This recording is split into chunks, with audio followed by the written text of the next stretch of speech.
it's Adriana pulling double duty for PhoneDog.com and today's iPhone.com. Now today I got a pretty interesting package arrive, and it's right here. What do you think it is? I don't know, but I think we should find out.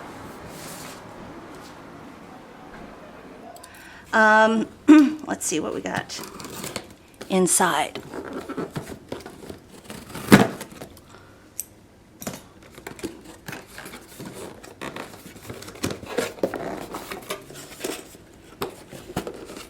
There it is, the iPad.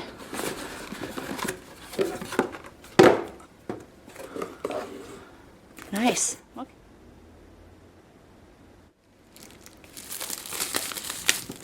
Anyway, first thing you see is the device staring at you in the face. Nice. We'll come back to this in a second. Manual, true to kind of Apple's thing here. It's very, very kind of barely there. We got, yeah, barely there. We got like Apple stickers and like an info sheet. That's about it. You've got sync charge cable, USB 2.0, and the return of the brick. You know, I really thought they did away with these things. Like the iPhone 3GS came with one of these little guys. And so I was really hoping it would come with something this compact and small, but that's it for the box. All right, so let's unsheath it, shall we?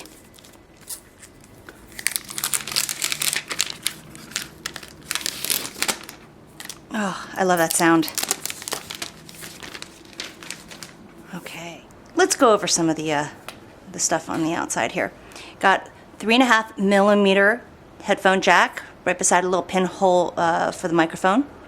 You've got on-off switch or sleep switch. You've also got, this is where you set the orientation. So it's got an accelerometer, just like the iPod Touch iPhone. You can turn it on its side or up and down, and you can lock the orientations. You've also got a volume rocker here. And, oh, there you go.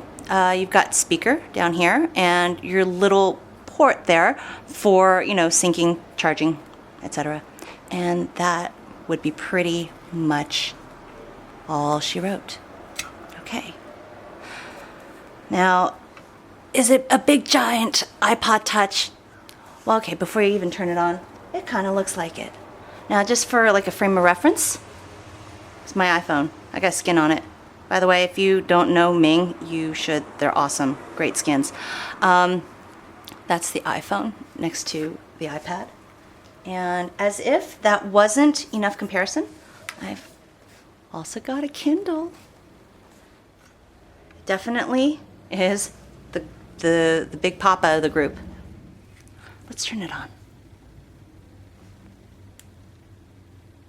I gotta say, doing this unboxing is a little different than the typical cell phone or smartphone unboxing because the thing's big. I actually had to, I'm oriented here on the floor with the towel down because I couldn't even fit my camera and tripod on my table to the height where I would need, ooh, there it is. iTunes, charging cable. All right, you know what? I'm gonna go take care of some business with that first. Okay, so is it sank? I synced.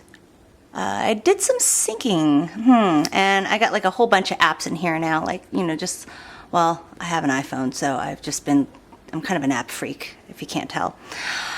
So what I got here are a few iPad apps in addition to, well, I mean, some iPad compatible ones, you know, iPhone apps that kind of built in support for it.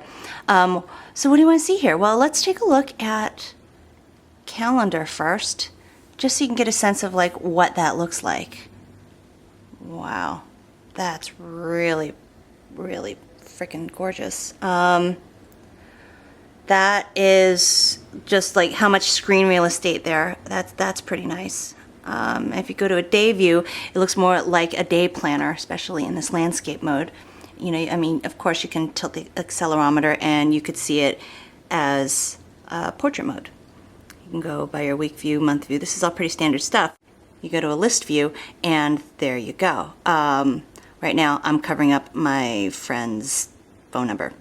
We don't need to see that. Okay, so that's really nice, actually. The extra screen real estate's pretty cool for that. What does the address book look like? Oh, check that out.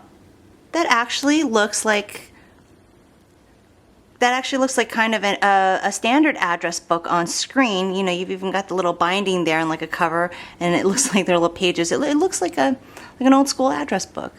That's kind of cool, actually. I'm gonna hit Safari, and I've got CNN queued up here.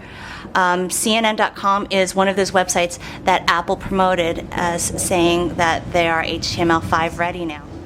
How to handle bullying.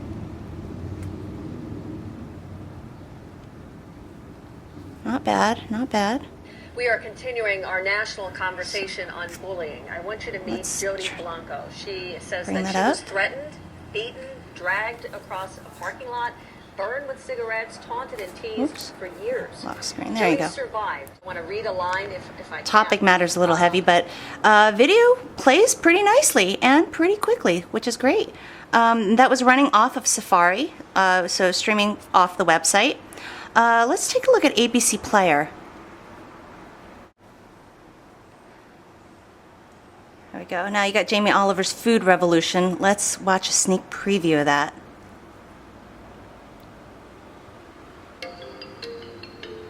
The following episode you can watch it in portrait. You can also watch it in landscape as well.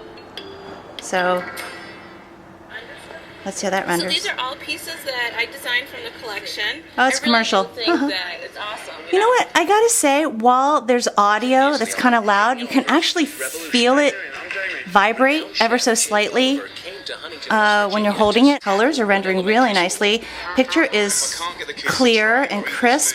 I'm not going to be allowed back in this school. Oh yeah, little girl. All right, that's enough. Now I just launched Text Plus. This is an app that, you know, actually isn't new, but I mean their iPad version is new.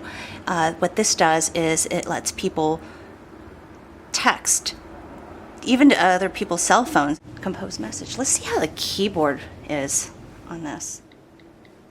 Not bad. The quick brown fox jumped over the lazy phone dog.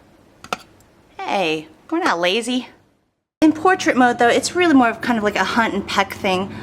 If you don't want to do that, go to landscape mode. Now, some people are still going to hunt and peck with this, but because there's more space, it'll be easier to use it like a typical keyboard. So let's now go to iBooks. You saw this before, I'm sure. It's been all over the webs and on TV. Winnie the Pooh.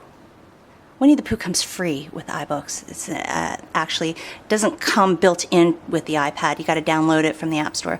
But it's, wow, really pretty. Look at that. I don't love the story. I just love Pooh. Full color is great. Go to landscape orientation, and it looks like an open book, which I really, really dig. I wonder how this is going to fare in full sunlight, though. We'll have to see. So, at the end of the day, is it really just a big iPod Touch? Well, you know what? In some ways, yeah. But in other ways, not really. And a lot of that has to do with the way the app developers have been getting creative now that they're sort of like, you know, not bogged down by dealing with tiny screens anymore. I mean, they are doing some amazing stuff. And when I want to play a game, instead of firing up my iPhone or my iPod, I might just go with this instead. That's Aurora Faint 3. So I hate to tell you, but, you know, sometimes size really does matter. This is Adriana for Phone Dog and today's iPhone. And thanks much. Talk to you later.